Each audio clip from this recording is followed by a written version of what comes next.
आप सभी का हमारे YouTube चैनल सनातन ज्योतिष ज्ञान में हार्दिक स्वागत है।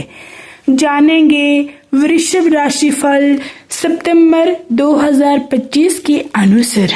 मित्रों, इसमें हम जानेंगे कैरियर, आर्थिक जीवन, स्वस्थ जीवन, प्रेम वैवाहिक जीवन और पारिवारिक जीवन और साथ ही साथ हम उपाय भी जानेंगे।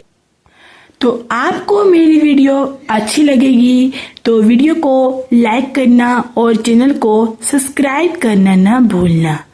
तो मित्रों, सबसे पहले हम बात करते हैं कैरियर की। कैरियर के दृष्टिकोण से ये महीना उतार चढ़ाव से भरा रहने की प्रबल संभावना है।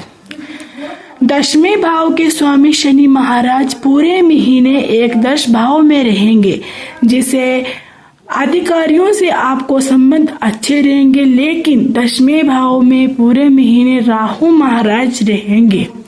आपको अपमान से बचना होगा और कार्य क्षेत्र में जमकर पसीना बहाना होगा, तभी आपके कार्य बनेंगे। चतुर्भाव में बैठे सूर्य और बुध का प्रभाव 10वें भाव पर रहने से कार्य क्षेत्र में उतार चढ़ाव की स्थिति बनी रह सकती है और किसी न किसी कह सुनी भी हो सकती है।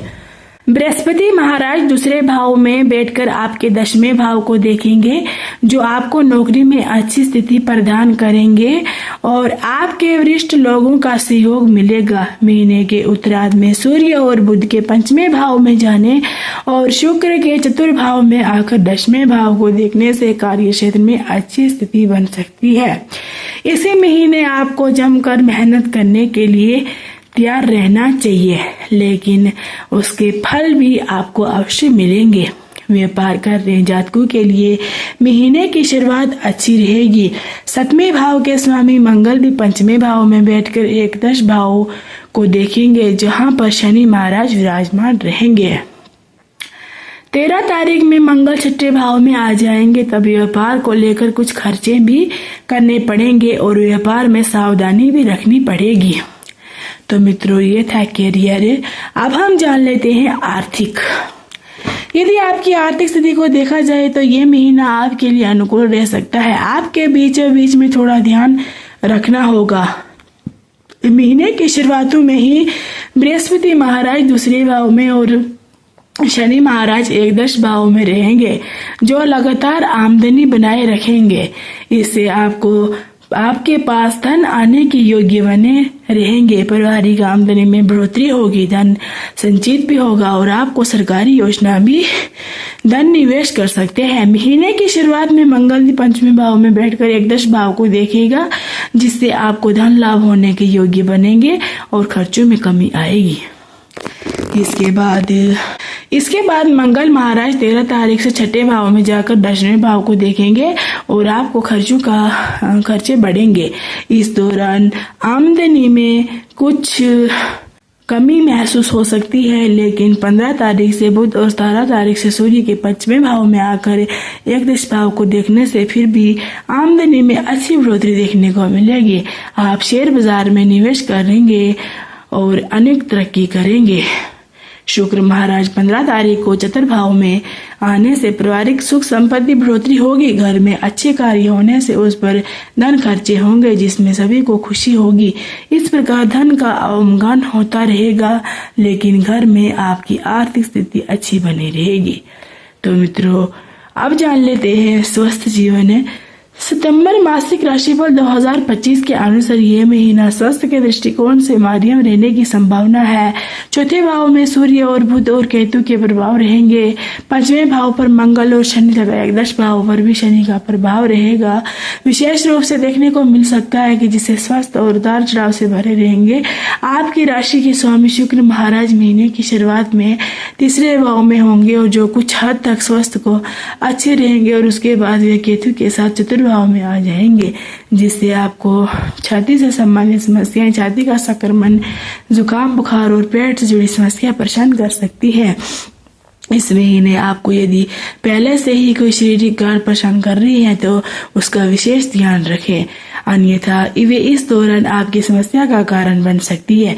महीने के उत्तरार्ध में जब सूर्य और बुध पंचवें भाव में मंगल छठे भाव में चल जाएंगे तो तब स्वास्थ्य समस्या काफी हद तक कमी आने की योग्य बनेंगे और आपके स्वास्थ्य में सुधार हो सकता है। इस दौरान आपके नए दिनचर्या अपनाने पर ध्यान देना चाहिए। आपको खान पान पर ध्यान देना और समस्याओं को दूर करने के लिए मानसिक तनाव से दूर रहने की कोशिश करें। साथ ही साथ योग ध्यान सार लें। मित्रों, अब हम जान लेते हैं प्रेम वैवाहिक जीवन। यदि आपके प्रेम संबंध की बात की जाए तो महीने की शुरुआत में कामजोर रहेंगे। पंचमें भाव के मंगल महाराज विराजमान होंगे, उन पर शनिदेव की दृष्टि होगी। पंचमें बुध चतुर्भाव में विराजमान रहेंगे और भी राहु केतु का प्रभाव होगा, जिससे प्रेम जीवन में समस्या आएगी और आपस में कह सुनी होने लड़ाई झगड़े की स्थिति बनेगी। लेकिन 13 तारीख से मंगल महाराज छठे भाव में चला जाएंगे और 15 तारीख से बुध और 17 तारीख से सूर्य आपके पंचमें भाव में आ जाएंगे। ऐसे में आपके संबंध फिर से सुधारने लगेंगे और भी बढ़ेंगे। आपके प्रियतम आपसे प्रेम करेंगे और आपसे बात करेंगे। विवाहित जातकों की बात करें तो 7वें भाव में स्वामी मंगल महाराज महीने की शुरुआत में पंचवें भाव में विराजमान रहेंगे। उन पर शनिदेव की दृष्टि होने के कारण बीच बीच में कुछ समस्या तो रहेगी, लेकिन जीवन साथी भी तरक्की करेंगे और उनकी वजह आपको लाभ होगी।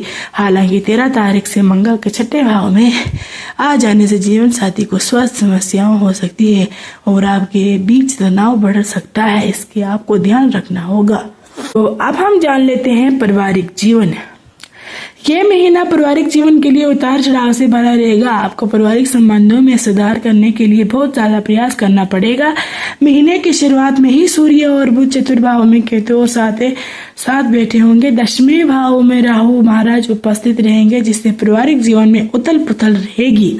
आपस में विचार का ना मिलना, विचारों का टकराव और कह सुनी होने की स्थिति बन सकती है, जिससे पारिवारिक समस्या कमजोर पड़ेंगी और आपको परेशानियां उठानी पड़ सकती हैं।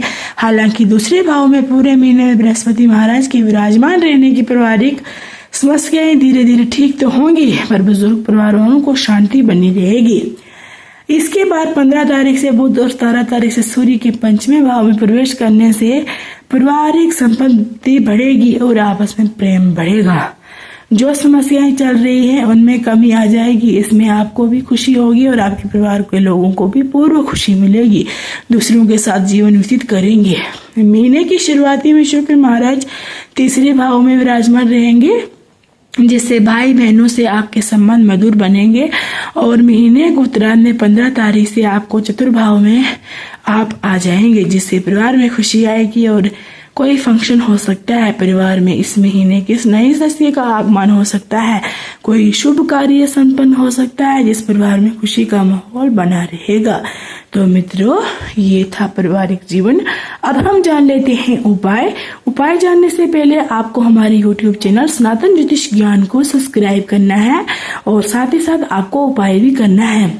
आपको शुक्रवार के दिन शुक्र देव के बीच मंत्रों का जाप करना चाहिए। आपके लिए माता लक्ष्मी के किसी मंत्र का जाप करना या सूद का पाठ करना लाभदायक रहेगा। सफेद गाय की सेवा करने से आपको लाभ होगा।